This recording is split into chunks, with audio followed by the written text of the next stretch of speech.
Hello everyone, I am Lokesh Gaba, Commerce Faculty, PGT Commerce and HOD Commerce in Neelward School, Guna. We welcome you to the Neelward School's Career Counseling Session 2021. बच्चों सबसे पहले बात ये समझनी ज़रूरी है कि करियर काउंसलिंग सेशन ऑर्गेनाइज किया किस लिए गया है। वो आपको ये बताने के लिए किया गया है कि आपको पहले ये बताओ कि 10th के बाद आप जब भी कोई करियर ऑप्शन चूज करते हैं उसका आपकी लाइफ पर क्या इम्पैक्ट पड़ता है, और जो डिसीजन आप आज ले रहे हैं अपने करियर को लेकर वो कहीं ना कहीं आपको आने वाले समय में आपके पूरे ओवरऑल लाइफ पर इम्पैक्ट डालेगा। अब सबसे पहले बात ज़रूरी है कि करियर प्लानिंग हम कर क्यों रहे हैं, करियर प्लानिंग की ज़रूरत क्या है। करियर प्लानिंग की ज़रूरत इसलिए है, जैसे हम घर से निकलते हैं किसी काम के लिए, लेकिन हमें पहले पता होता है हम किस काम के लिए जा रहे हैं। ऐसे ही हम अगर कोई सब्जेक्ट चूज़ कर रहे हैं, हम किसी स्ट्रीम को चूज़ कर रहे हैं, हमें ये पता होना चाहिए कि हम इसको चूज़ कर रहे हैं एट द एंड हमने पहुंचना कहाँ पर है। अगर मैं साइंस चूज़ करता हूँ तो वो मुझे कहाँ पर मेरे सब्जेक्ट ऑप्शंस कौन से अवेलेबल करवाएगा और मैं किस करियर में जाके सेटल होऊंगा आफ्टर 10 ईयर्स या आफ्टर 5 ईयर्स, जो भी आपका करियर जो आपका स्टडी का टाइम पीरियड हुआ।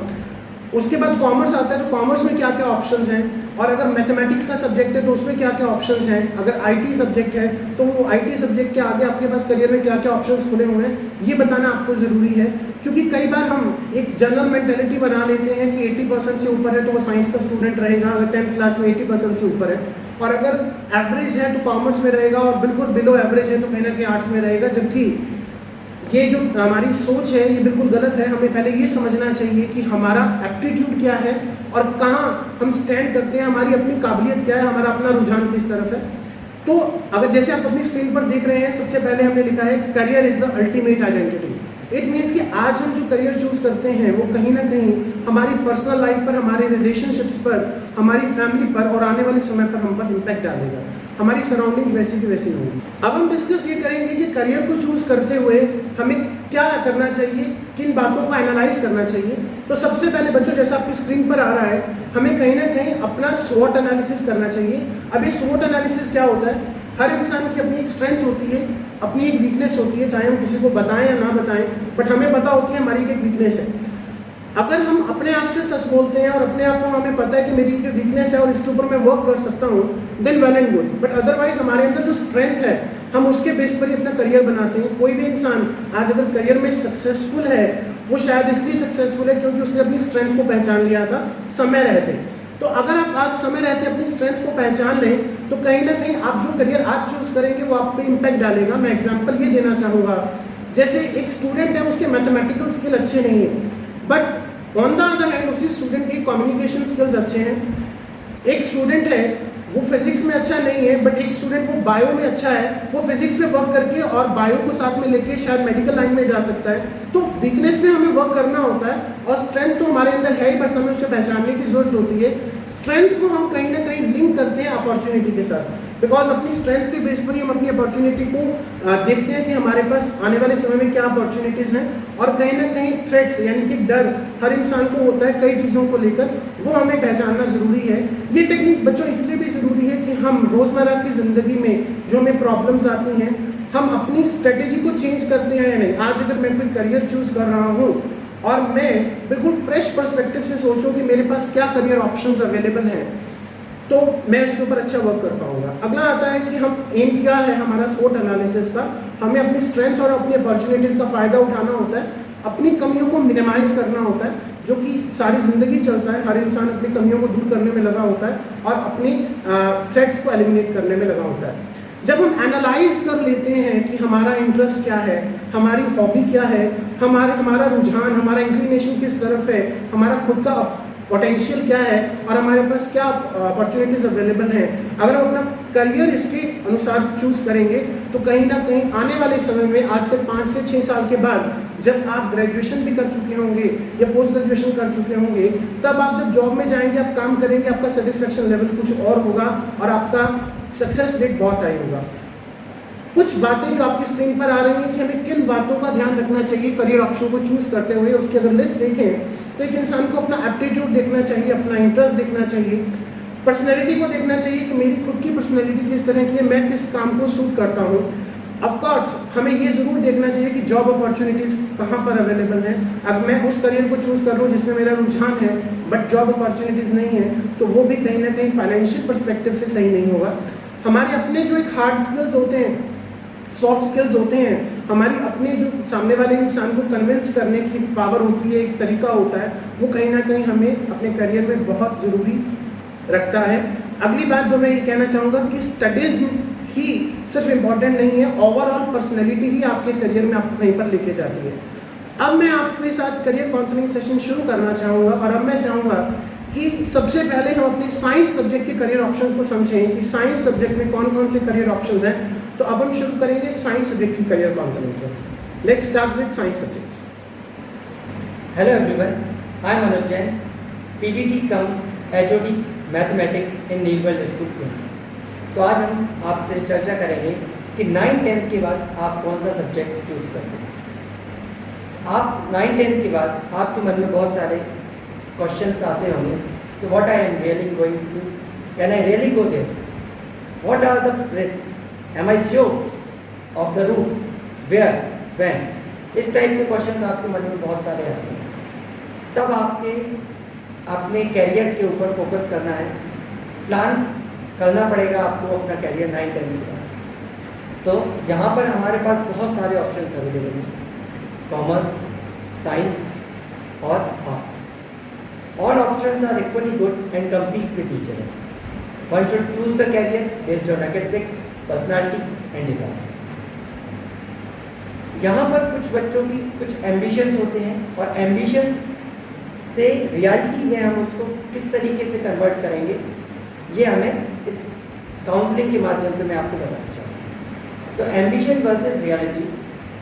Before making career choice, take time to understand yourself, your life, your preference. सबसे पहले आपको ये चूज करना है कि आप क्या बनना चाहते हैं, आपकी क्या चॉइस है, क्या लाइक्स है और क्या प्रेफरेंसेस है। Ambition can not be injected nor it be imitated. Parents attitude and determining factor is shaping one's career goal. यहाँ पर आपके फादर, आपके मदर, आपके पेरेंट्स जो हैं, उनका एटीट्यूड भी आपको गोल अचीव करने में एक फैक्टर है। पहले क्या थिंकिंग थी, किस तरीके से लोग कैरियर चूज करते थे। पहले क्या करते थे लोग, प्रोफेशन, जो पेरेंट का प्रोफेशन है उसके तरीके से अपना कैरियर चूज करते थे, या फिर जो उनके फ्रेंड्स हैं पीयर प्रेशर में आके to follow what the others do, जो दूसरे कर रहे हैं उनके देखकर अपना कैरियर चूज करते हैं। इंक्लिनेशन टुवर्ड्स मेडिकल और इंजीनियरिंग प्रोफेशन। पहले लोग जो थे वो मेडिकल और इंजीनियरिंग को ही सब कुछ मानते थे। पॉसिबिलिटीज ऑफ गेटिंग अब्रॉड, या फिर फॉरेन जाने की किस फील्ड में ज़्यादा पॉसिबिलिटीज़ हैं, या फिर गवर्नमेंट जॉब किस फील्ड में ज़्यादा है। कैरियर जो है वो दो तरीके से चूज़ किया जाता है, एजुकेशन बेस्ड कैरियर होता है और टैलेंट बेस्ड कैरियर। तो यहाँ पर मैं आपसे डिस्कस करूँगा कि मैथमेटिक्स स्ट्रीम में आपके पास क्या क्या ऑप्शंस अवेलेबल आएंगे आप जब 12th कंप्लीट करेंगे। 9th और 10th में के बाद अगर आप मैथमेटिक्स स्ट्रीम लेते हैं तो मैथमेटिक्स के आपके जो फ़ायदे हैं वो मैं आपको बताना चाहूँगा। यहाँ पर general BSc courses physics, chemistry, mathematics, geology, statistics, biochemistry, computer science etcetera आप स्क्रीन पर देख सकते हैं। बायोटेक्नोलॉजी है, इसमें भी आपको मैथमेटिक्स की ज़रूरत पड़ेगी। इंजीनियरिंग है, इसमें भी आपको मैथमेटिक्स की ज़रूरत पड़ेगी। यहाँ पर कई degree and diploma courses mathematics के माध्यम से आप कर सकते हैं। Electrical, mechanical, civil, electronics, computer science, aeronautics, aerospace. Aeronautics और एरोस्पेस के बारे में फिजिक्स के जो हमारे सर हैं प्रशांत सर, वो आपको ब्रीफ गाइडेंस देंगे। ऑटोमोबाइल। आप जब कैरियर चूज करते हैं तो आपको दिमाग में एक चीज़ रखनी है, किस चीज़ को देख के आपको ज़्यादा इंटरेस्ट आता है। फॉर सपोज कोई बच्चा है उसको बिल्डिंग को देख के ज़्यादा इंटरेस्ट आता है, कोई स्टूडेंट है उसको कार्स को देख के ज़्यादा इंटरेस्ट आता है, किसी स्टूडेंट को अकाउंट्स देख के ज़्यादा इंटरेस्ट आता है। तो सबका इंटरेस्ट ऑफ फील्ड अपना अपना अलग अलग होता है। तो जो आपका इंटरेस्ट है आप उसके अकॉर्डिंगली अपना कैरियर चूज कीजिए। इंजीनियरिंग जो है वो कई ब्रांचेस में अवेलेबल है। यहाँ पर बहुत सारे सब ब्रांच अवेलेबल हैं। 50 प्लस आप बात करेंगे, 50 प्लस इंजीनियरिंग की जो ब्रांचेस हैं वो रहती हैं। यहाँ तक कि dairy and food, irrigation, leather, textile, manufacturing science, engineering, marine, telecommunication, metallurgy, mining, ocean engineering, naval, architecture, petrochemical, petroleum, pharmaceutical, printing. यहाँ ये तो बहुत कम है जो मैंने आपको इंजीनियरिंग के बारे में बताया, इससे कई ज़्यादा जो है इसकी सब ब्रांच है। अब इस इंजीनियरिंग को करने के लिए मुझे किस कॉलेज में एडमिशन लेना चाहिए? तो यहाँ पर admission to various engineering colleges, regional engineering colleges and IITs. Regional में आपके स्टेट्स में जो सबसे बेस्ट इंजीनियरिंग कॉलेजेस हैं, जैसे मध्य प्रदेश में आपका एलएनसीटी हुआ, एसएटीआई हुआ, एसजीएस आईटीएस हुआ। उसके बाद अगर मैं आईआईटीज की बात करूँ तो मध्य प्रदेश में आईआईटी इंदौर है एंड एमएनआईटी भोपाल है, जिसके लिए मिनिमम एज जो चाहिए होती है आपको वो 17 ईयर्स होती है, और ये आपकी slightly vary from institution to institution. ठीक है, डिफरेंट इंस्टीट्यूशन में अलग अलग एज फैक्टर्स काम करते हैं। इसके बाद अगर आप इंजीनियरिंग नहीं करते हैं, आपका मन इंजीनियरिंग करने के लिए नहीं, या आप समझते हैं कि आप इंजीनियरिंग नहीं कर पाएंगे, तो आप पॉलिटेक्निक चूज कर सकते हैं, जो कि 3 ईयर डिप्लोमा कोर्स होता है, जो various state polytechnic controlled by run by state directorate से होता है। टेक्निकल एजुकेशन एंड ट्रेनिंग के लिए होता है। The qualification required in this range from 10th standard to 10+2 physics, chemistry and mathematics.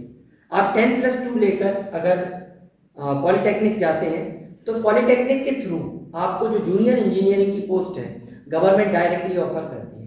There are certain non engineering trades like ceramics, printing, production, chemical technology and other are of less duration. मतलब ये जो आपके trades हैं, ceramics, printing, ये सब में आपको 3 साल भी नहीं देना पड़ेगा। इसमें 3 साल से कम के ड्यूरेशन में ही आपकी पॉलिटेक्निक कंप्लीट हो जाएगी। इसके अलावा आर्किटेक्चर, अगर किसी का मन होता है, वो देखता है कि ये बिल्डिंग जो है बुर्ज खलीफा है, ये इतना शानदार बिल्डिंग बनाई गई है, या बहुत सारे जो ताजमहल है, या किसी को देख के ताज होटल को देख के मन में आता है, तो आर्किटेक्चर भी आप इस स्ट्रीम से कर सकते हैं। आईआईटी के 2 एग्जामिनेशन होते हैं, JEE mains and JEE advance. JEE advance में एक और एग्जाम होता है बीआर के लिए, जिसमें आप बीआर के लिए अप्लाई कर सकते हैं आईआईटीज में।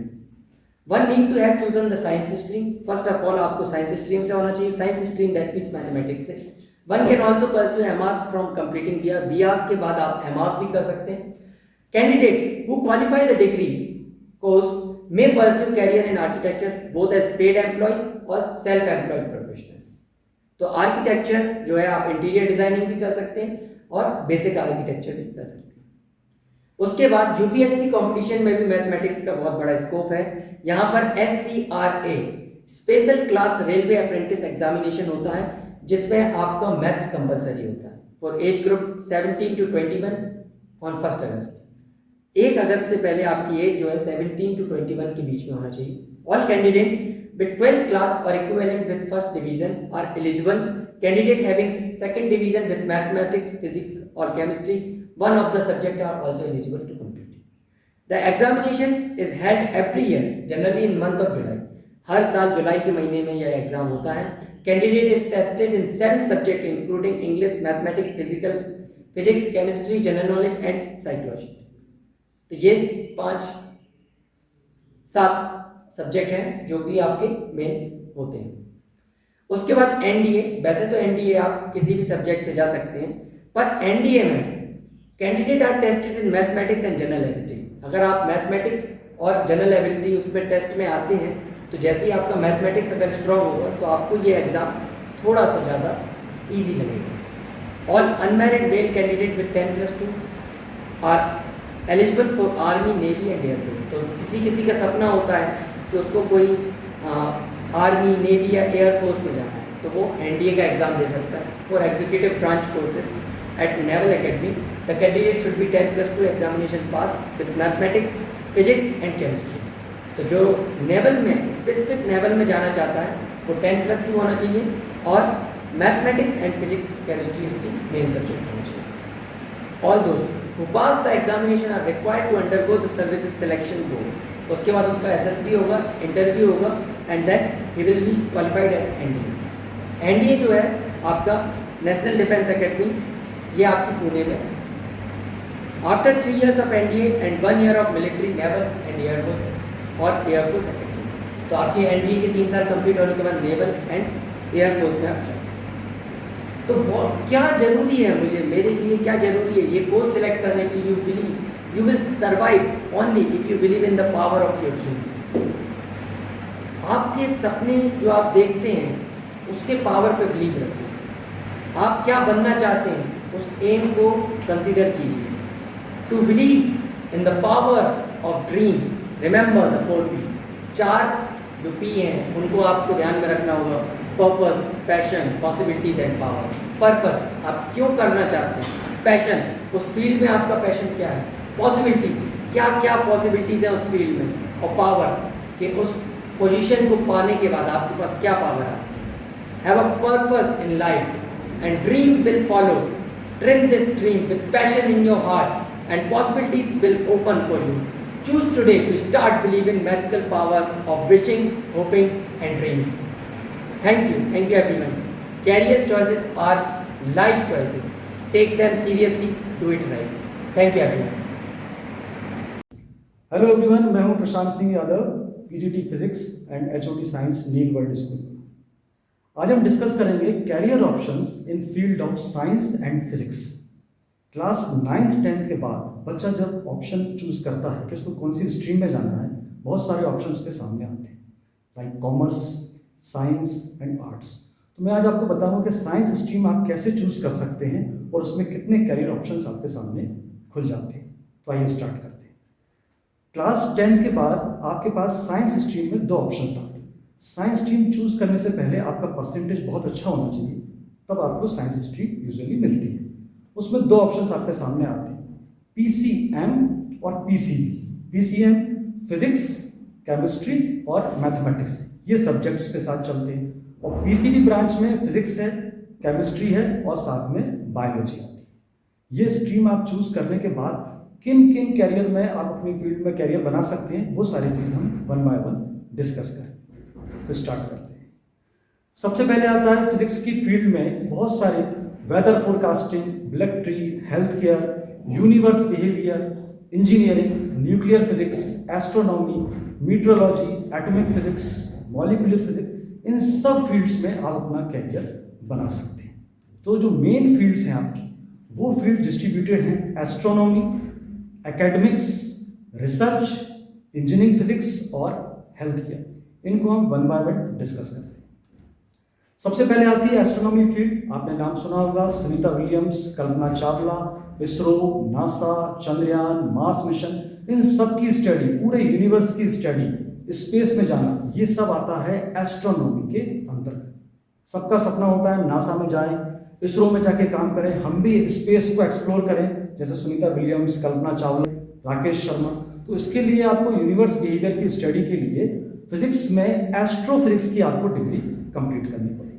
पहले आप BSc या MSc कंप्लीट करके उसके बाद आप डॉक्टरेट डिग्री भी कर सकते हैं और नासा और इसरो जैसे रेप्यूटेड स्पेस इंस्टीट्यूट में आप काम कर सकते हैं. जैसे नासा के लिए आपको बैचलर डिग्री करनी पड़ेगी साइंस या मैथ्स में, उसके बाद 3 साल का प्रोफेशनल एक्सपीरियंस का कोर्स होता है. फिर नासा अपना एक फिजिकल टेस्ट कराता है, उसके बाद आप नासा में जा सकते हैं. चंद्रयान के बारे में जैसे मैंने आपको बताया, चंद्रयान का पूरा सेटअप बना है आपके इसरो में, उसके बाद ये गया. तो ये सारी स्टडी आपकी एस्ट्रोफिजिक्स के अंतर्गत आती है और एस्ट्रोनॉमी में आती है. नेक्स्ट हमारी है ब्रांच एकेडमिक्स. इसमें जिनका इंटरेस्ट टीचिंग फील्ड में होता है, स्कूल्स में, कॉलेज में, यूनिवर्सिटीज़ में टीचिंग फील्ड में जिनका इंटरेस्ट होता है, वो आपके एकेडमिक में जा सकते हैं. उसमें जाने के लिए आपको डिग्री BSc, MSc, इसके बाद आप B.Ed कर सकते हैं और पोस्ट ग्रेजुएट डिग्री कर सकते हैं. UGC से नेट जैसे एग्जाम को क्वालिफाई करके आप स्कूल्स और कॉलेजेस में जाके आप पढ़ा सकते हैं, अपनी स्टडी को आगे कंटिन्यू कर सकते हैं. इसके बाद है नेक्स्ट फील्ड है रिसर्च फील्ड. ये बहुत ही वास्ट फील्ड है, जिनको डिटेल में सारी स्टडी करनी है, जैसे कि न्यूक्लियर फिजिक्स के बारे में, मीट्रोलॉजी, जियोफिजिक्स, ये सारी डिग्री आपको कंप्लीट करनी है। आगे आप पोस्ट ग्रेजुएट करना चाहते हैं, इन सब में स्टडी हाई लेवल पे आपको डॉक्टरेट करना है, पीएचडी करना है, तो आप रिसर्च की फील्ड में जा सकते हैं। जियोलॉजी जो अर्थ की कंप्लीट स्टडी होती है, मीटरोलॉजी भी जियोलॉजी की एक ब्रांच होती है, और साथ में आती है न्यूक्लियर फिजिक्स, जिसमें आप जितना भी रेडियो एक्टिव मटेरियल है उनके साथ आप स्टडी करके न्यूक्लियर साइंस को समझ सकते हैं। स्क्रीन पे मैंने आपको दिखाए डिफरेंट टाइप के न्यूक्लियर स्टेशंस इंडिया में कहाँ पर हैं, और पीएचडी के लिए क्या प्रोसेस है, ये कैरियर पाथ आप स्क्रीन पे देख सकते हैं कि आप 10th के बाद 12th करेंगे आप पीसीएम से, उसके बाद आप कोई भी एक बैचलर डिग्री कर सकते हैं, जैसे कि बीएससी है, बीई है और बीटेक है। उसके बाद आप साइंटिस्ट, लेक्चरशिप, एस्ट्रोफिजिक्स इन डिग्रीज में जा सकते हैं। पोस्ट ग्रेजुएशन के बाद आप डॉक्टरेट की डिग्री भी कर सकते हैं और फिर आप रिसर्च फील्ड में आगे कंटिन्यू कर सकते हैं। आगे हम देखेंगे इंजीनियरिंग फिजिक्स। आपने मेट्रो ट्रेन देखे होंगे, DRDO, aircraft maintenance, aeronautical engineering, ISRO, ये सारी की सारी चीज़ें आती हैं हमारी इंजीनियरिंग फेज के अंतर्गत, जहां आपके डीआरडीओ में मिसाइल से लेके स्पेस क्राफ्ट से लेके सारे एयरक्राफ्ट बनते हैं। एरोनॉटिकल इंजीनियरिंग की फील्ड में आप एयरक्राफ्ट मेंटेनेंस, सबसे ज़्यादा बच्चों का इंटरेस्ट होता है एरोनॉटिकल फिजिक्स में, हमको प्लेन कैसे उड़ाते हैं, प्लेन कैसे बनता है, तो इसका भी मैं आपको फ्लो चार्ट डिटेल में बताता हूँ। जैसे क्लास 12th के बाद आपने साइंस स्ट्रीम ली पीसीएम के साथ, उसके बाद आप बी और बीटेक कर सकते हैं एरोनॉटिकल इंजीनियरिंग से, उसके बाद आप एरोनॉटिकल इंजीनियर बन सकते हैं। सेकंड जो पाथ है आपका, वो आप अगर आप इंडिया के एरोस्पेस सोसाइटी से अगर आप करना चाहते हैं, तो उसके लिए आपका है स्ट्रीम 12th में आपके पीसीएम के साथ, दैट इज फिजिक्स, केमिस्ट्री और मैथ्स, मिनिमम 50% आपका होना चाहिए। फिर आप एरोनॉटिकल इंजीनियरिंग करेंगे, एरोस्पेस सोसाइटी ऑफ इंडिया, ये गवर्नमेंट की रिकॉग्नाइज्ड ब्रांच है, ये एक अपना एक एग्जाम कराएगी। उसके बाद आप एरोनॉटिकल इंजीनियर बन के आप इंडियन एयरफोर्स को भी सर्व कर सकते हैं और इंडियन गवर्नमेंट में भी आप सर्व कर सकते हैं। सिमिलर आपकी फैकल्टी में आप एयरक्राफ्ट मेंटेनेंस इंजीनियरिंग का कोर्स भी कर सकते हैं और आप डिप्लोमा भी कर सकते हैं, जो कि आपकी एरोस्पेस सोसाइटी ऑफ इंडिया करवाती है, और आप एरोनॉटिकल इंजीनियर बनने का आपका सपना पूरा हो सकता है। नेक्स्ट है हेल्थ केयर। हेल्थ केयर में भी आपने सुना होगा कि डीआरडीओ ने भी कोरोना की एक दवाई बनाई है, साथ साथ हेल्थ केयर में भी फिजिक्स का बहुत बड़ा रोल है। सारी जगह आप देखते हैं, आप हॉस्पिटल्स में देखते हैं, एक्सरे मशीन से लेके, एमआरआई मशीन से लेके, स्कैन मशीन से लेके, ये सारी मशीन्स फिजिक्स की फील्ड में तैयार की जाती है। फिर उसके बाद डॉक्टर्स को दिया जाता है हैंडल करने के लिए, इनको हैंडल भी इंजीनियर्स कर पाते हैं। बहुत सारे मेडिकल फिजिक्स में भी बहुत सारे ऑप्शंस हैं, lab assistant, medical assistant, clinical physicist, academic medical physicist और रिसर्चर। तो ये जितने भी हम मशीनरी बड़े बड़े हॉस्पिटल्स में आप देखते हैं, एक्सरे से लेके एमआरआई मशीन, ये सब भी हेल्थ केयर की फील्ड में भी फिजिक्स का काफ़ी बड़ा योगदान होता है। नेक्स्ट है कैसे परस्यू करें, हम किस किस पाथ से 12th के बाद क्या क्या कर सकते हैं, इसका चार्ट मैंने आपको दिया है। 12th स्ट्रीम आपने साइंस से की, उसके बाद आप बैचलर इन साइंस आप ले सकते हैं, अप्लाइड फिजिक्स कर सकते हैं, मतलब बीएससी आप कर सकते हैं, 3 साल की ग्रेजुएशन। बीएससी के बाद 2 साल का आपका एमएससी होगा, फिर आप सीआईएसआर, यूजीसी, नेट से एग्जाम क्वालिफाई करके पीएचडी कर सकते हैं फिजिक्स में। एक पाथ तो आपका पूरा प्रोसीजर ये होता है जो मैंने बताया। दूसरा, आप इंजीनियरिंग फील्ड में जाके बीटेक कर सकते हैं 4 साल का, उसके बाद एमटेक करके भी आप इन फील्ड्स में जा सकते हैं। फिर तीसरा है, आप अगर सिर्फ इंटीग्रेटेड बीएससी और एमएससी, बीएससी एमएससी तीनों आप एक साथ कर सकते हैं, दोनों बीएससी के बाद एमएससी, उसके बाद भी आप इस फील्ड में जा सकते हैं। नेक्स्ट है top institutes of India science की, आईएएससी सबसे ऊपर आता है, आईएससी बेंगलोर, और उसके बाद आईएसईआर, और उसके बाद आईआईटीज। तो टॉप इंस्टीट्यूट में आप कैसे जा सकते हैं ये आप समझिए। एंट्री मोड्स इनटू आईआईएस, पहला है एलिजिबिलिटी 12th स्टैंडर्ड और PUC, that is pre university certificate, जो कि ऑब्वियसली 12th है। वो करने के बाद आप एक एग्जाम होता है KVPY, किशोर विज्ञान प्रोत्साहन योजना, दूसरा एग्जाम IIT JEE आप, और इसके बाद नीट, ये एग्जाम्स देके आप आईएएससी में जा सकते हैं। वहाँ जाके आप बैचलर ऑफ साइंस करेंगे in field of biology, chemistry, mathematics और फिजिक्स। दूसरा ऑप्शन है आप बीटेक करके या BRCA करके आप जा सकते हैं, उसके बाद आपको गेट, कैट और GMAT जैसे एग्जाम्स आपको देने पड़ेंगे। उसके बाद आप एमटेक कर सकते हैं आईएएससी से, सभी जितने भी इंजीनियरिंग प्रोग्राम होते हैं सभी प्रोग्राम से आप कर सकते हैं। बीएससी करके आपको जैम का एग्जाम देना होगा, उसके बाद आप इंटीग्रेटेड पीएचडी के लिए एनरोल हो जाएंगे आईएएससी से। एमएससी एमसी करने के बाद नेट और गेट का एग्जाम देके आप पीएचडी के लिए आईएएससी में एनरोल हो सकते हैं, सारे प्रोग्राम्स अवेलेबल। और जो वर्किंग है R&D में, रिसर्च एंड डेवलपमेंट लैब में काम कर रहे हैं, उनके लिए एग्ज़ाम नहीं लेता, डायरेक्ट वो PhD के लिए एनरोल हो जाते हैं IAS। नेक्स्ट है, क्या इसके आपके फ़ायदे हैं। आप जब करते हैं फिजिक्स के लिए सबसे गुड पॉइंट ये है कि जिसकी मैथमेटिक एबिलिटी अच्छी होती है, न्यूमेरिकल्स पोर्शन जिसका स्ट्रांग होता है, उसको बहुत हेल्प मिलती है इस फील्ड में। दूसरा एडवांटेज मिलता है जिनके कंप्यूटर स्किल्स, लैंग्वेजेस पर कमांड होती है, उनको बहुत हेल्प। क्या चैलेंजेस हैं? चैलेंजेस ये हैं कि ये रिसर्च में काफ़ी टाइम लगता है सीखने। फिजिक्स की फील्ड में आप गए, स्पेस में आपको जाना है, तो आपको टाइम आपको काफ़ी कंज्यूम देना पड़ता है। लंबे लंबे टाइम तक आपको लैब में बैठ के वर्क करना पड़ता है। तो ये मैंने आपको बताया साइंस और फिजिक्स की फील्ड के बारे में, जैसे कि हमारे बड़े बड़े साइंटिस्ट न्यूटन, आइंस्टीन, इन सब ने फिजिक्स के लिए किया है। इंडिया के आपके साइंटिस्ट आप जानते हैं सब, APJ अब्दुल कलाम आज़ाद, CV रमन, इन सब ने फिजिक्स की फील्ड में बहुत कुछ किया है। तो मैं एक्सपेक्ट करता हूँ कि 10th के बाद आप साइंस और फिजिक्स स्ट्रीम को चूज करेंगे और astronomy, academics, research, engineering physics और हेल्थ केयर जैसी फील्ड में अपना कैरियर बनाएं। Thank you very much. Welcomes you in the physical education career counseling. Choosing a job you love and you will never have to work a day in your life. Why is physical education is important? Number 1, physical fitness. आज के ज़माने में जब आप physically fit रहने की सोचते हैं, आज की जनरेशन बहुत ही फिजिकल फिट रहने के बारे में सोचती है। जब आप फिजिकल एजुकेशन पढ़ते हैं तो आपको बहुत सारी नॉलेज होती है डिफरेंट एक्सरसाइजेस की, आप करते हैं और आप फिजिकली फिट रहते हैं। फॉर एग्जाम्पल, आज अगर आप डॉक्टर के पास जाते हैं और डॉक्टर आपको बोलता है थर्ड सर्जरी होने के बाद भी, हार्ट की थर्ड सर्जरी होने के बाद भी डॉक्टर आपको सजेस्ट करता है कि जी हाँ, आपको कम से कम 3 किलोमीटर या 30 मिनट तक के वॉक करने की जरूरत है, वो फिजिकल फिटनेस है। या तो फिर अगर आपको डायबिटीज है तो भी डॉक्टर बोलता है आपको कम से कम मिनिमम 30 मिनट की नीड है रनिंग करने की या वॉकिंग करने की या फिर कोई भी एक्सरसाइज करने, ताकि आपकी शुगर कंट्रोल रहे। ये भी फिजिकल फिटनेस में आता है। सेकेंड पॉइंट है इंप्रूवमेंट इन एकेडमिक परफॉर्मेंस। जब आप फिजिकल एजुकेशन करते हैं तो ये आपकी फिजिकली फिटनेस रहने के साथ साथ आपको एकेडमिक परफॉर्मेंस इंक्रीज करने में हेल्प करती है।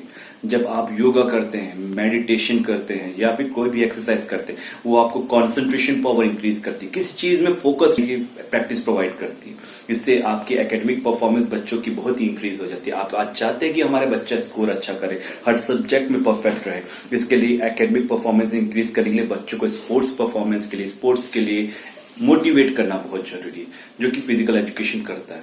थर्ड वन है learning the importance of staying healthy. आज आप अपने बच्चों को सिखाते हैं कि बेटा घर से बाहर निकल कुछ जाके खेल ले, बच्चा मोबाइल में खेलता रहता है, इस चीज को इंपॉर्टेंस देते हैं। आप फिजिकल फिटनेस को तब इंपॉर्टेंट देते हैं। फिजिकल एजुकेशन इंप्रूव करता है, आपके बच्चों को बाहर लेके जाता है, इन्वायरमेंट में खिलाता है और आपके इन्वायरमेंट में बच्चों को इंप्रूव करने की हेल्प करता है। फॉर एग्जाम्पल, आपके बच्चों को दूसरे गेम के बारे में, हर गेम के बारे में, चाहे तो फुटबॉल हो, क्रिकेट हो, बास्केटबॉल हो, वॉलीबॉल हो, हॉकी हो, कबड्डी हो और भी जितने गेम्स हैं, सबके बारे में कंप्लीट डिटेल्स देता है। फिजिकल एजुकेशन आपको हेल्दी रखने में हेल्प करता है। Last one is nutrition. आज आप बड़े से बड़े डॉक्टर के पास जाते हैं, आपके बच्चे की हेल्थ खराब रहती है या तो फिर कुछ प्रॉब्लम रहती है। बहुत सारे पर्सन रहते हैं जो फैट से डिसअपॉइंट रहते हैं। ओबेसिटी आज के लाइफ में एक नॉर्मल कंडीशन हो चुकी है। जो बच्चे बहुत ही मोटे रहते हैं उनके पास कोई चांसेस नहीं रहते पतले होने के लिए। इसके लिए आप जाते हैं डॉक्टर के पास और डॉक्टर या तो फिर आपको मेडिसिन दे देता है या तो फिर आपको बोलता है कि आप जाइए न्यूट्रिशंस के पास या फिजिकल फिटनेस के पास, ट्रेनर के पास, और वो आपको पतला करेगा। तो न्यूट्रिशंस बहुत इंपॉर्टेंट है। इतना लाखों रुपए खर्चा करके आप न्यूट्रिशन लेके आते हैं। फिजिकल एजुकेशन आपके बच्चे को फ्री में न्यूट्रिशन सिखाती है, न्यूट्रिशन के बारे में बताती है कि कौन सी चीज कितने मात्रा में आपको चाहिए, विटामिन कितना चाहिए, मिनरल्स कितना चाहिए, B3 कितना चाहिए, B4 कितना चाहिए, B14 कितना चाहिए। ये बताने आपको फिजिकल एजुकेशन इजीली आपके बच्चों को नॉलेज प्रोवाइड करता है, जिससे आपके बच्चे खुद ही अपने न्यूट्रिशन डिसाइड कर सकते हैं। आज की इतनी फास्ट फूड्स की दुनिया में बच्चों को ये जरूर बताना जरूरी है कि न्यूट्रिशन कितना इंपॉर्टेंट आपके लाइफ में। फिजिकल एजुकेशन आपको न्यूट्रिशन के बारे में बताता है। इवन जो बच्चे पतला होना चाहते हैं उनके लिए BMI रहता है, बॉडी मास इंडेक्स, जो कि आपके बच्चे का ओवरवेट है या अंडर वेट है उसके बारे में कैलकुलेट करके टोटल बॉडी फैट के बारे में बताता है। सो नेक्स्ट टॉपिक है कोर्स ऑफर्ड। सबसे पहला है कि कौन कौन सा कोर्स कर सकता है बच्चा फिजिकल एजुकेशन। सबसे पहला आता है certificate course of physical education which is CPET. Second one is diploma in physical education which is also called as DPED.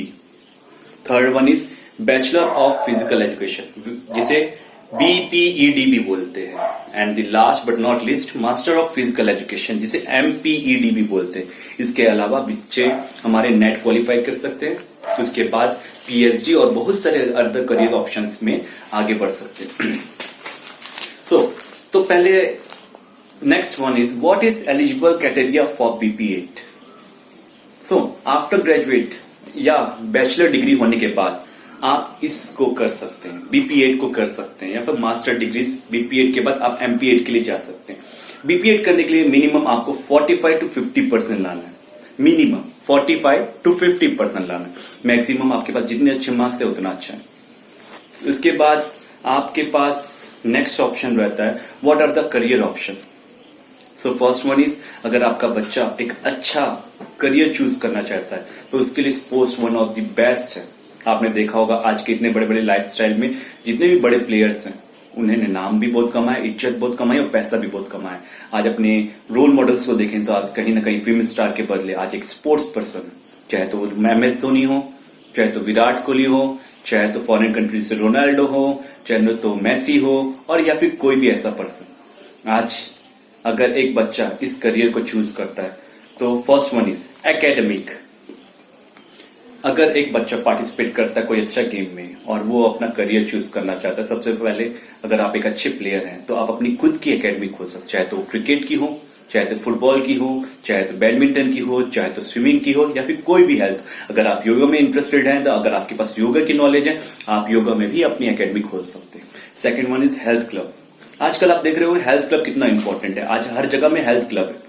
आप देखो जिम के लिए क्लब्स हैं, स्विमिंग क्लब्स हैं, बैडमिंटन क्लब्स हैं, टेबल टेनिस क्लब्स हैं, और भी बहुत सारे क्लब्स हैं जहां पर आप अपने बच्चे के साथ आप इस करियर को चूज कर सकते हैं. Next one is sports good manufacturing. आजकल इतनी सारी मैन्युफैक्चरिंग होती है इस इंडस्ट्री में ये आके आप इस चीज को मैन्युफैक्चरिंग इंडस्ट्रीज में आके चाहे तो वो गेम बॉल का हो, बॉल बनाना हो, या फिर क्रिकेट बैट्स का हो मैन्युफैक्चरिंग, चाहे तो टेनिस रैकेट का हो, चाहे तो अदर चीजों का हो, आप मैन्युफैक्चर भी कर सकते हैं. Next one is commentator. आज आपने देखा होगा बहुत बड़े बड़े नाम आते हैं, चाहे तो वो हमारे नवजोत सिंह सिद्धू जी हों, चाहे तो सहवाग जी हों, चाहे तो जडेजा जी हों, चाहे तो पटेल जी हों, पार्थिव पटेल, या फिर बहुत से ऐसे नाम हैं आप जानते होंगे इनके बारे में जिनका नाम आज कमेंटेटर में one of the best commentator. आज फॉरेन भी उन्हें ऑफर करती है कि आइए हमारे साथ बैठिए और कमेंट करिए. तो कमेंटेटर एक बहुत ही अच्छा ऑप्शन है. Second one next one is journalist, sports journalist. आप उसमें भी अपनी करियर बना सकते हैं. नेक्स्ट है स्पोर्ट्स ट्रेनर. आप एज अ स्पोर्ट्स ट्रेनर भी कर सकते हैं, या फिर स्कूल या कॉलेज में एज अ टीचर. स्कूल या कॉलेज में एज अ टीचर भी आप पार्टिसिपेट करके बच्चों को नॉलेज दे सकते हैं. अगर आपको इसके बारे में अच्छा नॉलेज है तो आप इन सब में से कोई भी करियर को चूज करके अपनी लाइफ को बेटर कर सकते हैं. नेक्स्ट टॉपिक है what are the jobs roles of physical education. तो कौन कौन सी जॉब रोल्स है physical education. First one teaching. As a teacher आप अपना करियर चूज कर सकते हैं. एज अ टीचर आप बच्चों को फिजिकल एजुकेशन के बारे में पढ़ा सकते हैं. एज अ टीचर आप अपने बच्चों को कोचिंग के बारे में बता सकते हैं. एंड बहुत सारी करियर ऑप्शन है टीचिंग में भी. सेकंड वन इज है assistant professor. As a professor college and उसमें लेक्चरर भी बन सकता है. Third one is sports manager. आप एज अ स्पोर्ट्स मैनेजर अपनी करियर को चूज कर सकते हो. Fourth one is physical therapist. Fifth one is physical education teacher. 11th 12th के अलावा आज गवर्नमेंट ने 9th एंड 10th में भी फिजिकल एजुकेशन कंपलसरी कर दिया, बिकॉज बच्चों को नॉलेज रहना फिजिकल एजुकेशन के लिए बहुत इंपॉर्टेंट है. तो as a person as a career आप फिजिकल एजुकेशन टीचर भी अपने आप को चूज कर सकते हैं. Health instructor. आप अपने बच्चों को हेल्थ इंस्ट्रक्टर बना के लोगों की हेल्थ इंप्रूवमेंट में, अपनी हेल्थ इंप्रूवमेंट में हेल्प कर सकते हैं. Number 7 is coaching. As a coach आप अपने बच्चों को एज अ कोच बना के किसी भी गेम में जो पर्टिकुलर उसका गेम है जिसका उसका नॉलेज है उसके बारे में एज अ कोच बना के उसकी लाइफ आगे बढ़ा सकते हैं. Number 8 is fitness instructor. आप किसी भी जिम में या फिर फिटनेस इंस्ट्रक्टर बन सकते हैं, उसमें पार्टिसिपेट करके लोगों की हेल्प कर सकते हैं. स्पोर्ट्स जर्नलिस्ट बन के आप बहुत सारे स्पोर्ट्स के बारे में नॉलेज दे सकते हैं लोगों को. Next one top college and university is in India. Offering physical education. ऐसी कौन कौन सी कॉलेज है जो आपको फिजिकल एजुकेशन के बारे में नॉलेज देती है या फिर फिजिकल एजुकेशन कोर्स देती है? First one is Lakshmibai National College of PE Physical Education in Thiruvananthapuram. Second one is Indira Gandhi Institute of physical Education and Sports Science, New Delhi. Third one is Amity Schools of physical Education and Sports Science in Noida. Fourth one is BPCA S College of physical Education, Mumbai. Next one is Lakshmibai National Institute of physical Education in Gwalior, MP, जो कि बहुत ही famous college. ये सब college में आप participate कर सकते हो, अपने बच्चों को फ्यूचर डिसाइड कर सकते हो, उसमें कोर्सेज कर सकते हो। अब नेक्स्ट वन आता है how much salary can sports person earn. कितनी सैलरी हो सकती है कि स्पोर्ट्स पर्सन, आप सोच सकते हैं स्टार्टिंग सैलरी कितनी होगी? आप सोच सकते हैं बहुत ही कम तो नहीं रहती, लेकिन ठीक ठाक सैलरी से स्टार्ट कर सकते हैं कि स्पोर्ट्स पर्सन। उनकी minimum salary 3 lakh to 5 lakh rupees starting per year रहती है। लेकिन अगर आप ऊपर देखना चाहें तो ये सैलरी बढ़ के बिलियंस ऑफ डॉलर्स हो सकती है। अगर आप एक स्टार प्लेयर हैं, अगर एक अच्छे खासे प्लेयर हैं, अगर एक नॉलेजेबल प्लेयर है और आप एक इंडिया के लिए खेलते हैं, पार्टिसिपेट करते हैं, तो आपने देखा होगा आप करोड़ों रुपए कमा सकते हैं। आप ब्रांड एम्बेसडर बन सकते हैं बहुत सारे कंपनी। आपने आज देखा होगा, चाहे तो बूस्ट की एडवर्टाइजमेंट होगी, चाहे तो आप एनर्जी ड्रिंक्स की एडवर्टाइजमेंट होगी, चाहे तो न्यूट्रिशन की एडवर्टाइजमेंट होगी, या तो फिर आपकी कोई भी हेल्थ ड्रिंक्स के बारे में होगा। तो आज सबसे पहले स्पोर्ट्स पर्सन को देखा जाता है, चाहे तो वो विराट कोहली हो, MS धोनी हो, सचिन तेंदुलकर हो, या फिर कोई भी, सबसे पहले नाम आता है हमारे प्लेयर्स का। तो ये चीज बहुत इंपॉर्टेंट रहती है। अगर आप अपनी करियर को देखना चाहते हैं तो एज ए स्पोर्ट्स प्लेयर लाखों करोड़ों रुपए होता है। सो ये सब पॉइंट्स हैं क्यों फिजिकल एजुकेशन आपके लिए इतना इंपॉर्टेंट है और क्यों आप फिजिकल एजुकेशन को अपनी लाइफ का एक पार्ट बनाएं। सो इसको ध्यान रखिए। आने वाले समय में मैं आपके लिए बेस्ट विशेष करता हूं आपकी लाइफ के लिए। मैं उम्मीद करता हूं कि आप भी फिजिकल एजुकेशन को लेके इसमें आगे बढ़े, चाहे तो वो स्पोर्ट्स करियर हो, चाहे तो एजुकेशन करियर हो। So thank you so much, take care. Hello dear students, I am Saurabh Singh. I am a PGT and HOD in Computer Science Department in Neil World School, Guna. आज मैं आप लोगों के साथ बात करने आया हूँ career scope with CS and IT। सबसे पहले हम बात करें 9th और 10th में जब हम लोग कंप्यूटर्स पढ़ते हैं, IT सब्जेक्ट पढ़ते हैं, इंफॉर्मेशन टेक्नोलॉजी, तो वहाँ पे इस चीज़ को इंट्रोड्यूस क्यों किया गया है, इसका हमें आगे क्या बेनिफिट मिलने वाला है। सो IT जो सब्जेक्ट है वो आपको आगे बहुत सारी जो अपॉर्चुनिटीज़ है वो गेन करने में हेल्प करता है। इसके लिए अगर आप चाहें तो आफ्टर 10th जब आप साइंस स्ट्रीम चूज़ करते हैं या कॉमर्स स्ट्रीम चूज़ करते हैं तो वहाँ पे आप साथ में इन्फॉर्मेटिक्स प्रैक्टिसेस को as a 5th subject choose कर सकते हैं।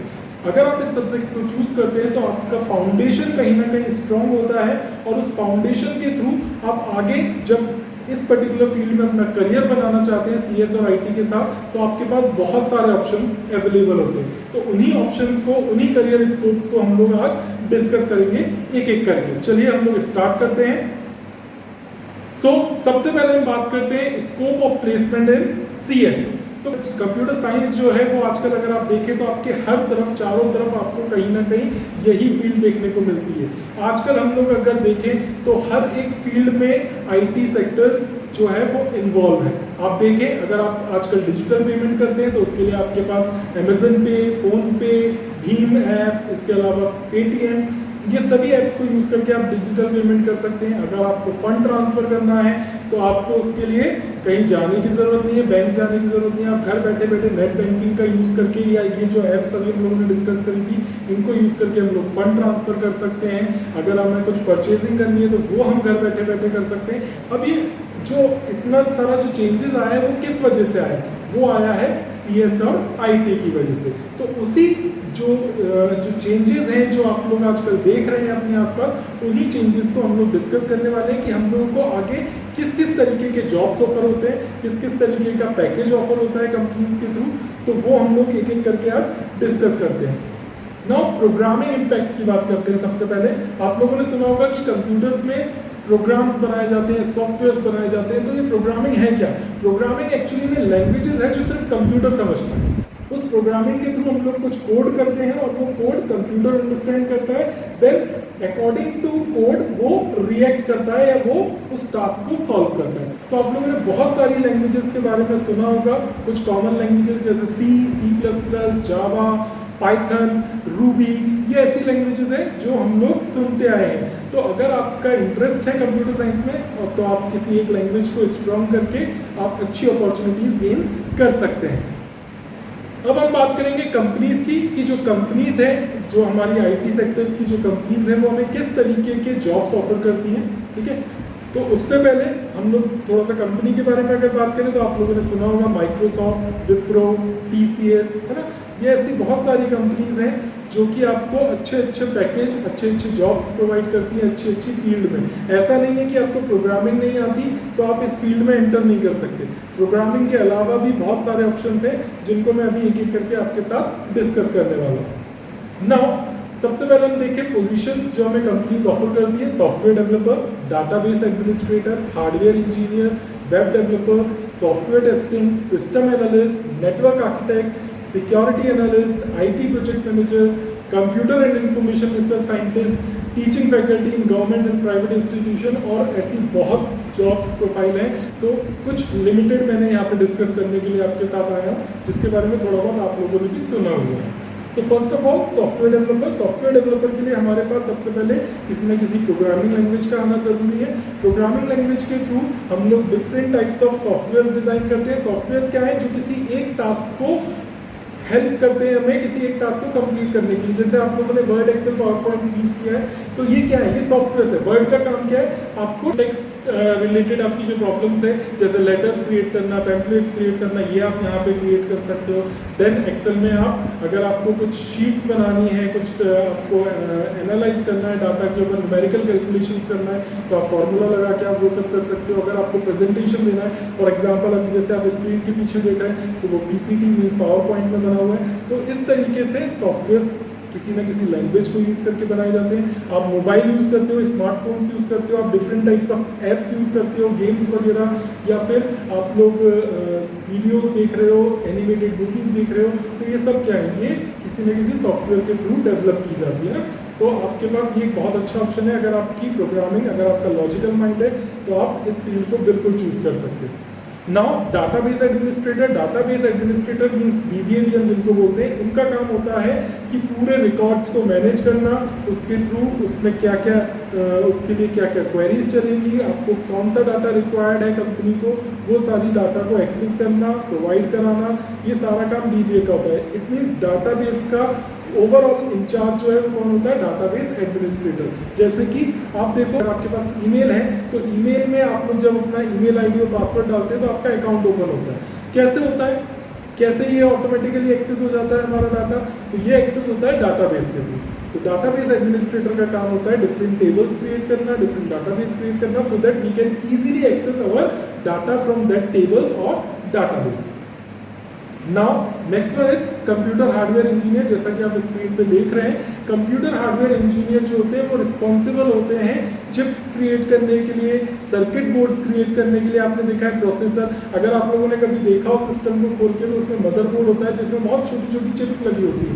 तो ये अगर आपका इंटरेस्ट प्रोग्रामिंग में नहीं है तो आप हार्डवेयर इंजीनियरिंग की तरफ जा सकते हैं। इसके लिए भी डिफरेंट टाइप्स ऑफ कोर्सेज आपके पास अवेलेबल है। आफ्टर 12 आप इंजीनियरिंग में जाके आप इसको भी एक्सप्लोर कर सकते हैं। ये भी एक बहुत अच्छी जॉब अपॉर्चुनिटी है आपके लिए। वेब डेवलपर्स हम लोग देख रहे हैं आजकल हर एक काम वेबसाइट पे हमें दिखता है। आप देखो अगर हमें कुछ परचेज करना है तो ई-कॉमर्स की डिफरेंट वेबसाइट्स आपके पास है, अमेजन, फ्लिपकार्ट, आपके पास बैंकिंग वेबसाइट्स हैं। आप एक छोटे से छोटा बिजनेस अगर आप देख लें तो वो भी कहीं ना कहीं वेबसाइट पे, वेबसाइट के थ्रू आप अपने बिजनेस को वर्ल्ड वाइड कनेक्ट कर सकते हैं। तो वेब डेवलपर्स का भी आपके पास ऑप्शन है। Now software testing. Software testing भी एक बहुत इंटरेस्टिंग फील्ड है। यहाँ पे हमारे जो सॉफ्टवेयर्स होते हैं उनको टेस्ट किया जाता है मार्केट में लॉन्च करने से पहले कि इसमें कोई डिफेक्ट तो नहीं है, ठीक है। उसके लिए डिफरेंट टाइप्स ऑफ टेस्टिंग होती हैं। वो आपको उसके लिए भी टेस्टिंग के भी डिफरेंट कोर्स होते हैं जो आप कर सकते हैं। Alpha testing, beta testing, white box testing, black box testing. तो ये टेस्टिंग कोर्सेज हैं जिनको यूज़ करके आप इस फील्ड में जा सकते हो और इन जो इंजीनियर्स होते हैं, सॉफ्टवेयर टेस्टर्स जो होते हैं, उनका काम होता है कि सॉफ्टवेयर्स को सही से टेस्ट करना और ये देखना कि आगे जब इसको यूज़र्स यूज़ करें तो उनको किसी भी तरीके की कोई प्रॉब्लम ना हो।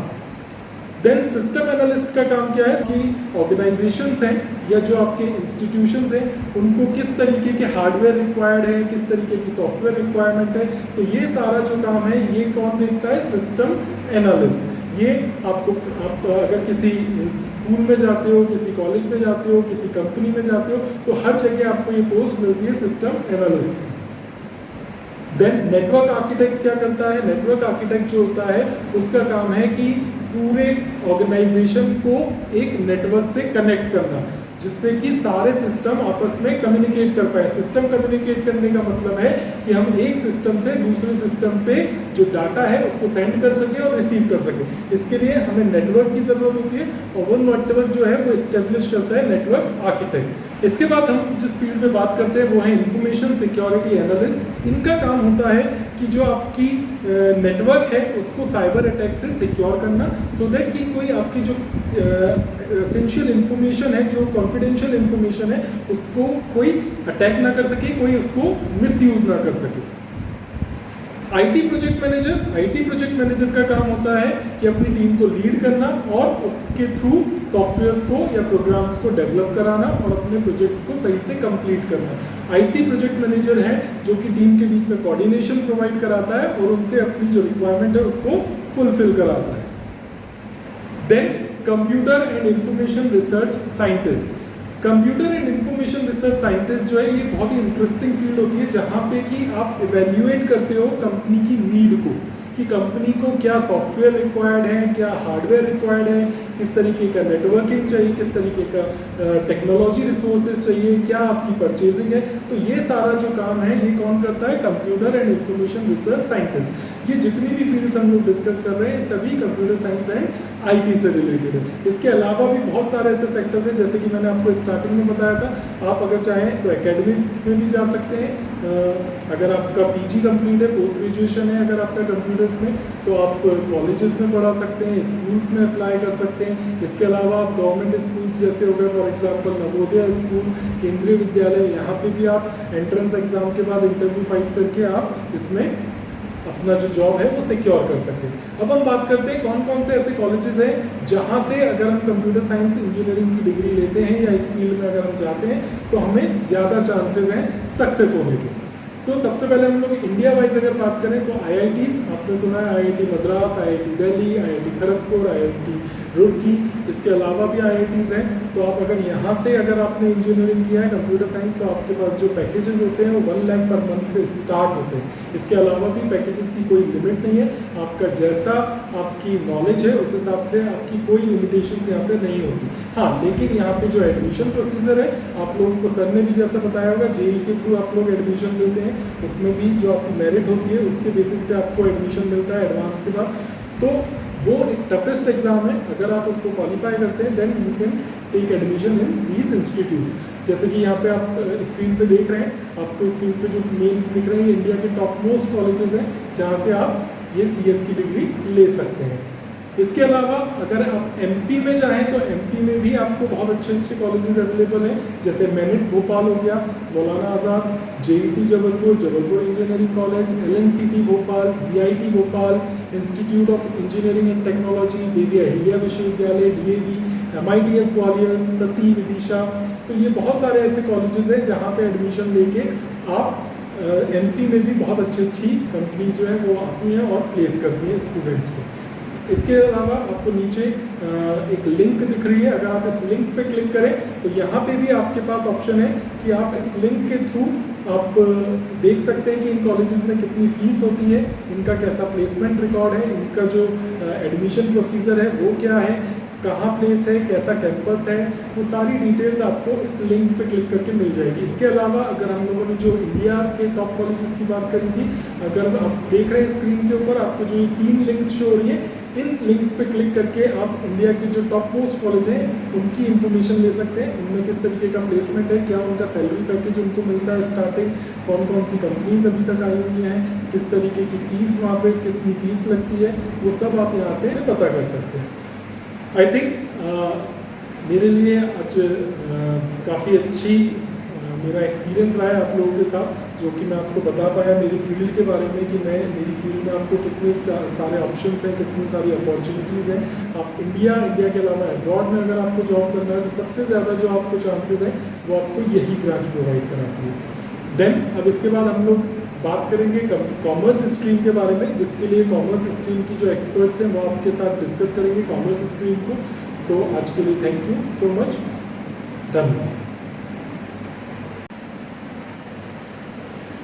हेलो एवरीवन, कॉमर्स के करियर ऑप्शंस को बच्चों अगर हमें समझना है तो हमें ये बात ध्यान रखनी होगी कि कॉमर्स कहीं ना कहीं जो डील करता है वो नंबर्स और फाइनेंशियल एस्पेक्ट ऑफ लाइफ से डील करता है। और सबसे ज़रूरी बात जो मैं अपने स्टूडेंट्स को भी कहता हूँ जब वो जो मेरे से पढ़ रहे होते हैं और कहीं ना कहीं जब हम किसी टॉपिक को डिस्कस कर रहे होते हैं कि कॉमर्स और कॉमन सेंस दोनों साथ साथ चलती हैं। आप जब कॉमर्स के किसी भी सब्जेक्ट को पढ़ते हैं, whether it is accountancy, whether it is business studies या वेदर इट इज इकोनॉमिक्स, तो कहीं ना कहीं कॉमन सेंस बड़ी लिंक्ड होती है, बिकॉज हमें कहीं ना कहीं अपनी जो हम पढ़ रहे हैं बातें उनको लिंक करना होता है रियल वर्ड से। हम जब कॉमर्स की बात करते हैं तो हम कहीं पर कोई लैब टेस्टिंग नहीं कर रहे हैं, हम केमिस्ट्री का कोई फॉर्मूला डिस्कस नहीं कर रहे हैं, हम रियल लाइफ को समझने के प्रयास कर रहे हैं कि बिजनेस कैसे रन होता है और बिजनेस में क्या क्या कैसे वर्क किया जाता है। तो कॉमन सेंस और लॉजिक ये साथ साथ चलेंगी। हालांकि कहा जाता है कि common sense is a very uncommon thing, but हमें कहीं ना कहीं इसको अब कॉमन बनाना है और हमें समझना है। अब अगली स्लाइड में जैसा आप देख रहे हैं बच्चों की why commerce stream after class 10, हमें साइंस स्ट्रीम कॉमर्स स्ट्रीम को क्यों चूज करना चाहिए 10th क्लास के बाद। तो बच्चों जो कॉमर्स स्ट्रीम है अगर आप ध्यान से देखें तो सारी दुनिया पैसे से चलती है। शुरुआत कुछ भी अगर मैं ज़िंदगी में कर रहा हूँ तो पहले मुझे फाइनेंस चाहिए। तो फाइनेंस की स्टडी जब भी किसी बिजनेस को चलाया जाता है उसमें अकाउंटिंग ज़रूर की जाती है।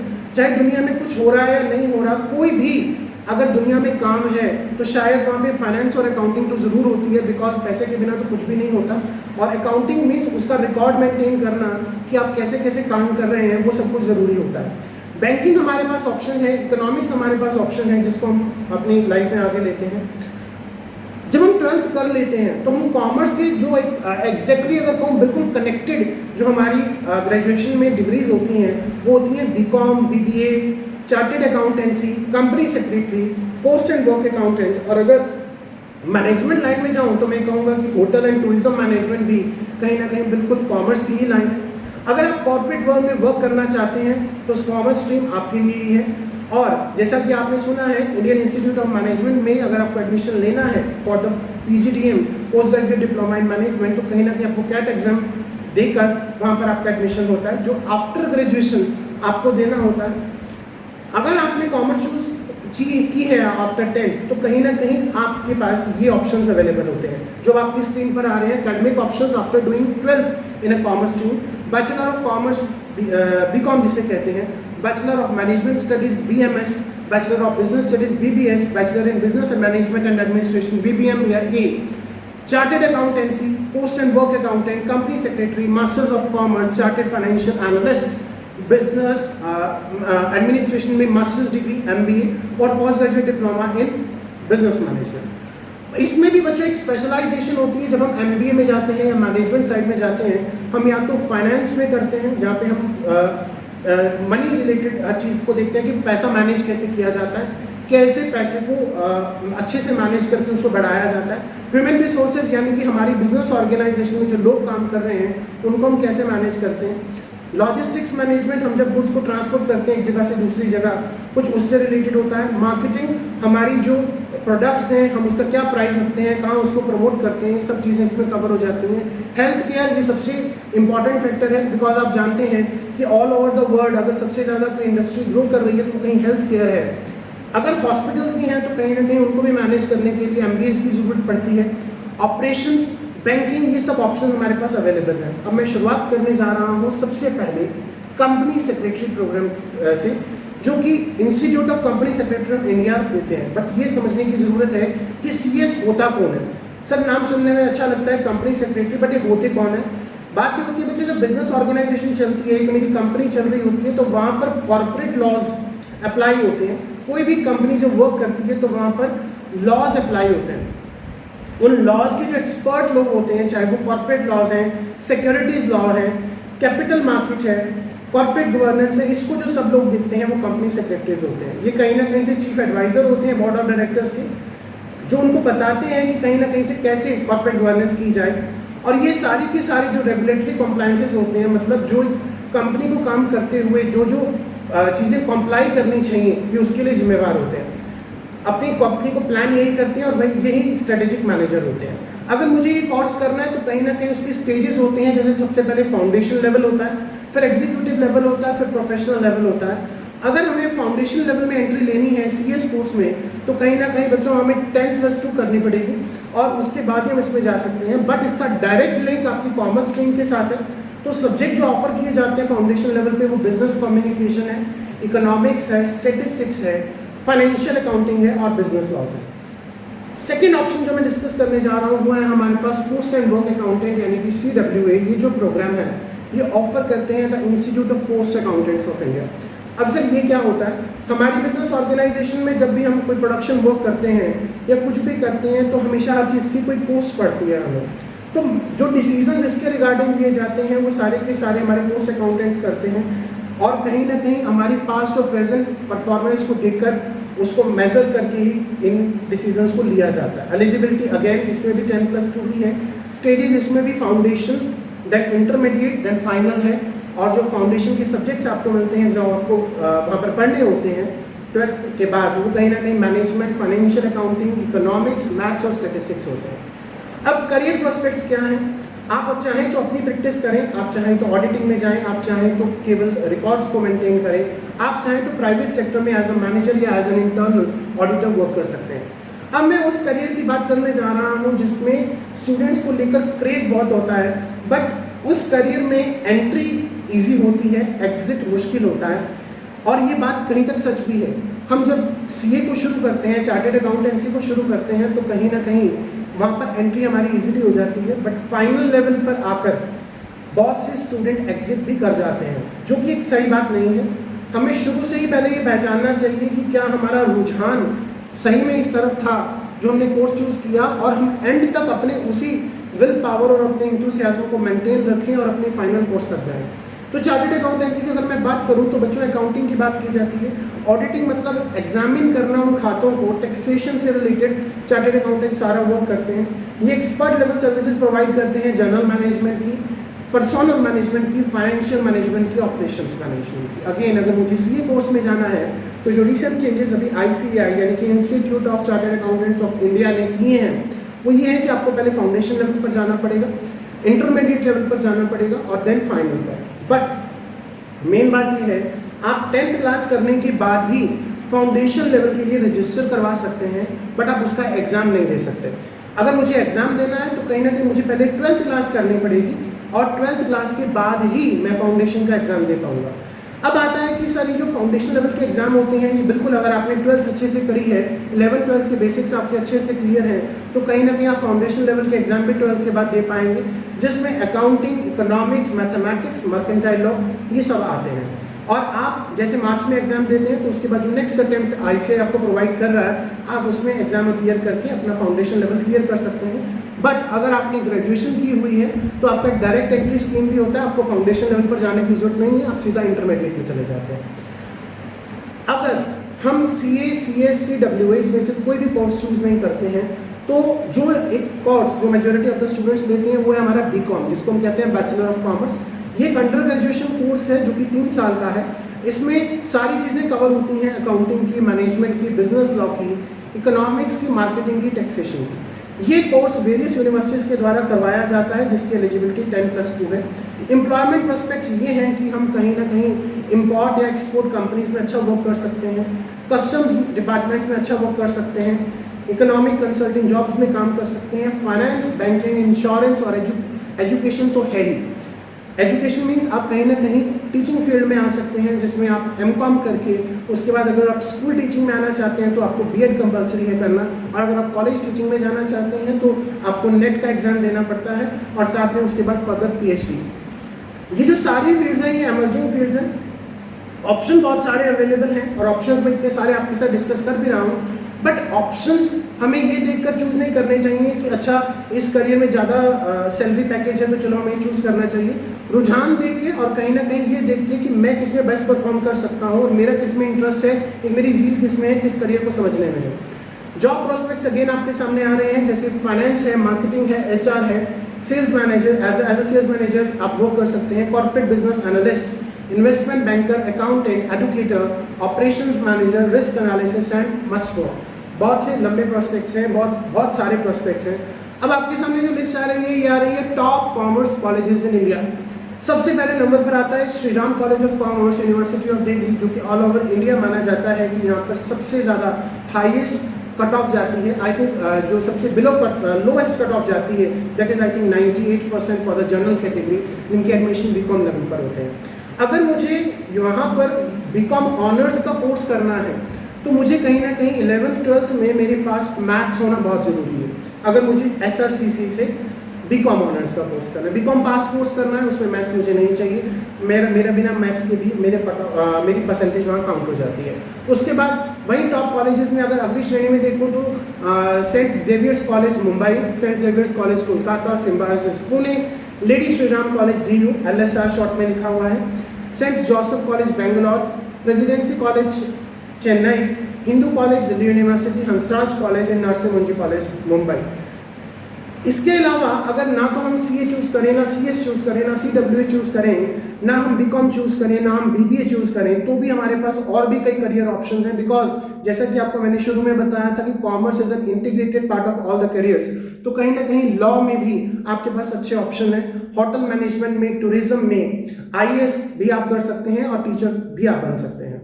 अगर मैं जनरली लॉ की बात करूं तो एलिजिबिलिटी वही है 12th क्लास और प्लस मुझे क्लैट का एग्जाम देना होगा।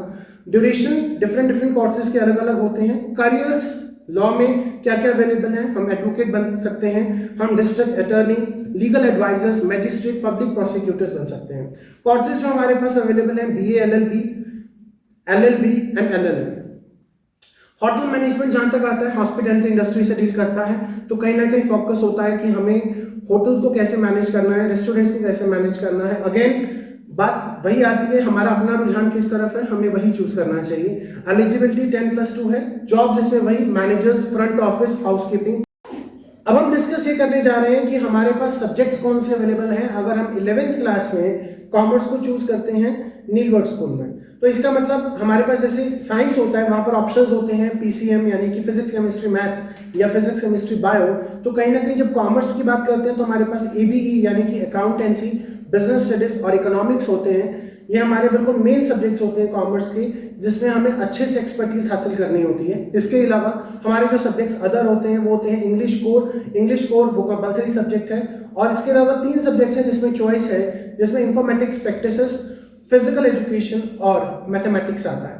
अब नेक्स्ट स्लाइड में आप देख पा रहे हैं कि टॉप कॉलेजेस कौन से हैं मध्य प्रदेश में 2021 की रैंकिंग के अनुसार। तो उसके में है, फर्स्ट पर आता है Arihant College of Commerce Indore, second आता है Institute for Excellence in Higher Education Bhopal, third is Government Maharani Lakshmibai Girls PG College Indore, बोनीफाई College Bhopal, Swami Vivekanand Government College Bhopal, Careers College Bhopal, Satyarai Arts and Commerce College Bhopal, Indore Management Institute Indore, MD Khalsa College Indore and Maharaja Ranjit Singh College of Professional Science. अब मैं आपके साथ discuss करना चाहूंगा हमारे India का top most college यानी कि Shri Ram college of commerce SRCC की वहां पर क्या क्या हमारे पास अपॉर्चुनिटीज होती हैं। वहां पर हमें बीकॉम पास और बीकॉम ऑनर्स के कोर्स दिए जाते हैं। बहुत अच्छी प्लेसमेंट रिकॉर्ड है कॉलेज का, बट बात यही है कि वहां पर आपके अगर बिल्कुल हाईएस्ट स्कोरर हैं आप, 98% से भी ऊपर के हैं, तो वहां पर आपका एडमिशन होने का चांस है। आपका जो कॉलेज का प्लेसमेंट सेल है वो कहीं ना कहीं फाइनेंस, HR, मार्केटिंग, इन सब चीज़ों में आपको एक्सपर्टीज दिलवाता है और कहीं ना कहीं इसमें आपके पास करियर अपॉर्चुनिटीज दिलवाता है। और जो टॉप इंडस्ट्री के नेम हैं जो प्लेसमेंट प्रोसेस में इंक्लूड हैं SRCC के, जैसे गूगल है, ICICI बैंक है, बार्सलेस है, JP Morgan, Deloitte, Zomato, KPMG, ये सभी SRCC से स्टूडेंट्स को लेते हैं। Admission criteria again admission merit basis पर होता है। जो मार्क्स आपने 12th क्लास में स्कोर करे हैं वो मैटर करते हैं। और जब टॉप मोस्ट कॉलेजेस की बात आती है तो वहाँ तो कट ऑफ ही 98% पर जाती है, तो कहीं ना कहीं उससे ऊपर के ही मार्क्स चाहिए। और कुछ कॉलेजेस ऐसे हैं जो ग्रुप डिस्कशन और पर्सनल इंटरव्यू लेते हैं।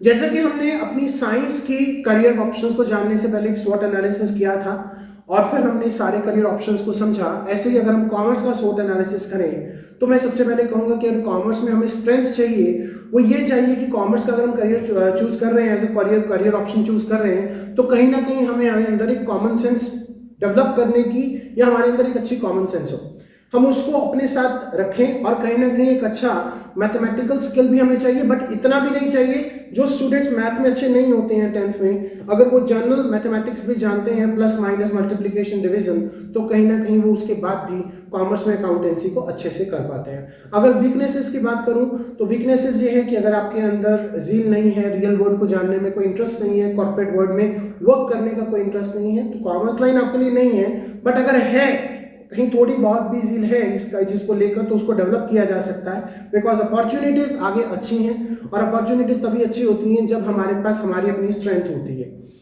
थ्रेट्स यही है कि किसी भी करियर ऑप्शंस को अगर आप चूज कर लें जो आपके इंटरेस्ट का नहीं है, आपके एप्टीट्यूड का नहीं है, तो it's always a threat for you, because कहीं ना कहीं चेंजेस आते हैं, प्रॉब्लम्स आती हैं और फिर करियर में हम उनसे भागते हैं। तो बेटर है हम आज सही डिसीजन लें, करियर कॉमर्स का चूज करें। और कहीं ना कहीं अगर मैं स्वॉट एनालिसिस करूं, वो यूज कहाँ हमें होता है, अगर हम आउट ऑफ द बॉक्स सोचते हैं तो स्वॉट एनालिसिस एक हमारे अच्छे काम की चीज है, बिकॉज हम अलग से एक सोच रखते हैं। हमें अगर लिबर्टी है अपनी बात कहने की, अपने माइंड की बात कहने की, तो स्वॉट एनालिसिस हमें यूजफुल हो सकता है।